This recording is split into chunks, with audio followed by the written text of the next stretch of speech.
Здравствуйте, дорогие друзья! Вы на канале Балуем Животики, и сегодня мы с вами приготовим вкуснятину из фарша.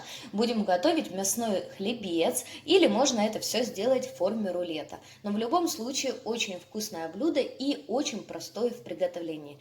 Для приготовления нам понадобится фарш. Сегодня я беру 1 килограмм фарша в общем, 500 грамм я беру свино-говяжьего фарша и 500 грамм куриного. Можно приготовить чисто из куриного фарша или свино-говяжьего по вашему вкусу. Я сегодня беру в таких пропорциях. Также нам понадобится 3 отварных куриных яйца, 4 столовые ложки манной крупы, 2 куриных яйца свежих, не отварных, 2 луковицы среднего размера, 1 морковь, соль по вкусу, перец по вкусу и 3 столовые ложки сметаны. Фарш я сразу перекладываю в большую миску.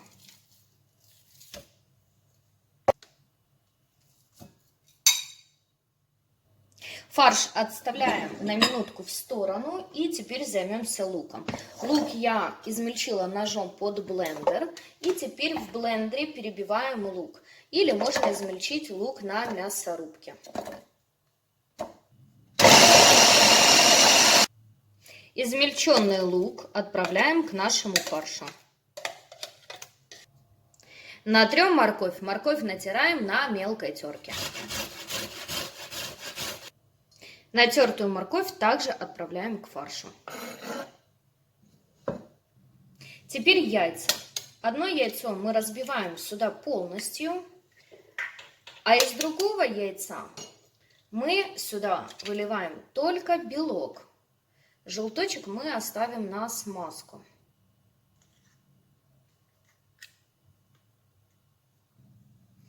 Теперь все это дело необходимо хорошенько поперчить и посолить по вкусу. Теперь сюда же мы добавляем сметану и высыпаем манную крупу. Теперь все это дело необходимо хорошенько вымешать. Проще всего, конечно, это сделать руками. Хорошенько вымешиваем фарш с другими ингредиентами. Теперь, когда мы все хорошенько вымешали, готовый фарш мы оставляем минут на 15. Можно его накрыть пищевой пленкой, чтобы наша манка набухла. Прошло 15 минут, манка немного уже набухла, и теперь будем все это дело складывать в форму. Я беру вот такую вот силиконовую форму для больших кексов. Форму хорошенько смазываю растительным маслом, и теперь сюда выкладываю фарш.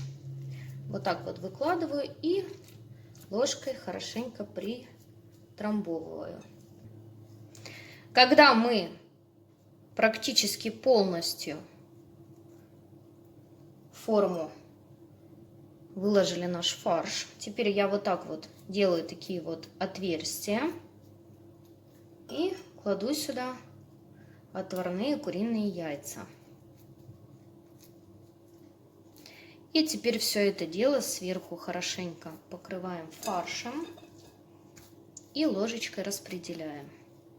Когда мы форму уже наполнили полностью фаршем, теперь берем вот этот желточек, который мы оставляли, вот так вот взбиваем чуть-чуть вилочкой и смазываем наш фарш этим яйцом, чтобы получить красивую верхушечку. Отправляем готовиться в хорошо разогретую духовку до 180-190 градусов до полной готовности. Наш мясной хлебец уже в принципе готов. Выпекала я эту вкуснятину ровно 1 час при температуре 190 градусов. Теперь даем немного остыть в форме и можно извлекать. Я отрезала пару кусочков, чтобы показать вам, как это все красиво выглядит внутри. Я рекомендую, друзья, вам очень попробовать приготовить эту вкуснятину дома. Это действительно очень просто, получается очень вкусно. Всем рекомендую. Я желаю вам всего хорошего, приятного аппетита. Подписывайтесь на наш канал, вас ждет еще очень много вкусных и интересных рецептов. До скорых встреч!